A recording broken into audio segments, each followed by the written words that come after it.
Bonjour à tous et bienvenue en Normandie, dans la forêt. J'ai pas trouvé de meilleur endroit pour vous parler des émissions de CO2 dans le monde. Et oui, c'est le thème de la nouvelle vidéo d'aujourd'hui, dédiée à cet ouvrage qui s'appelle La Victoire climatique de Michel Adrien. Depuis les 500 dernières années, on a connu beaucoup d'évolutions, on l'a vu dans les précédentes vidéos. Mais évidemment, toutes les évolutions technologiques, démographiques, scientifiques, industrielles ont provoqué en fait une croissance énorme de nos besoins en énergie.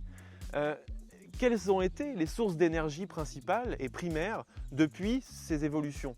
Eh bien, toutes les énergies sont issues de la combustion du bois, du charbon, du pétrole et du gaz. Et à vrai dire, on sait aujourd'hui que la combustion de ces énergies a provoqué le plus grand fléau que notre humanité a connu, c'est-à-dire le réchauffement climatique. Dans la victoire climatique, Michel Adrien se concentre sur 5 pays, que sont la Chine, les États-Unis, la Russie, l'Inde, le Japon. Il y ajoute l'Union européenne et on arrive à un total de plus de 50% de la population mondiale, 70% du PIB mondial et 70% d'émissions de gaz à effet de serre. La Russie, bien que détenteur d'un énorme potentiel hydroélectrique, est indépendante, autonome en énergie fossile, qui ne sont pas du tout enclins à abandonner puisqu'elles représentent encore 95% de leur production totale d'énergie. Les États-Unis sont la première puissance mondiale et également les premiers pollueurs au monde en termes d'émissions de CO2 par habitant, avec un chiffre impressionnant, 14,5 tonnes par an par habitant. Alors effectivement, ce chiffre est grave, mais la prise de conscience est en cours et le retour des États-Unis dans les accords de Paris est plutôt encourageant avec l'arrivée de Joe Biden comme nouveau président.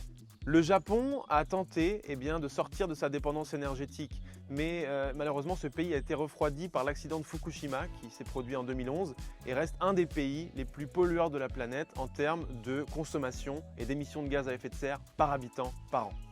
Avec ses 1,4 milliard d'habitants, la Chine, depuis 2013, arrive à contenir ses émissions de CO2. Alors le pays continue de se développer de façon exponentielle, donc on peut se demander comment est-ce que cela peut être possible.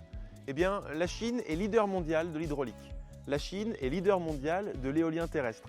Et la Chine est également leader mondial de l'énergie solaire.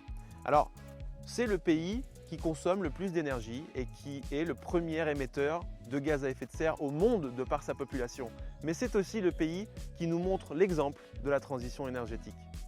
L'Union européenne, avec son demi-milliard d'êtres humains, représente à peu près 10% des émissions de CO2 dans le monde.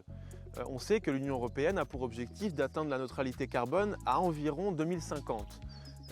Les émissions de CO2 ont baissé de 20% au fil des 30 dernières années. Alors, évidemment, notre continent n'est pas parfait, mais on tient le bon bout. Alors il reste l'Inde, dont la population est comparable à la Chine, mais dont l'évolution et la croissance n'en est pas du tout au même stade. Alors, avec ses 1,4 milliard d'habitants, l'Inde va continuer de croître encore et va donc polluer. Mais son potentiel de développement de l'énergie solaire est tellement vaste que c'est une bonne nouvelle pour l'avenir malgré tout.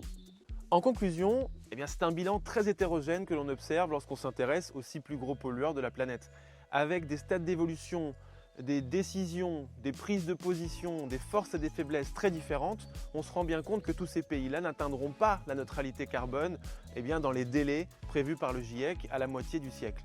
Il n'y a aucun organisme mondial qui est capable d'imposer des mesures à tous ces pays. Et c'est bien dommage, mais malgré cela, on va quand même réussir à atteindre cette neutralité carbone à la moitié du siècle et on va voir ça, comment, pourquoi, dans les prochains chapitres et avec une prochaine vidéo. Et bien sûr, si tu veux savoir comment on va réussir à sortir du réchauffement climatique, tu peux te procurer cet ouvrage, La Victoire climatique, sur le site micheladrien-écrivain.fr. Et dans la prochaine vidéo, on verra que la fin de l'ère du pétrole, c'est maintenant, ça a déjà commencé. Allez, à bientôt, ciao!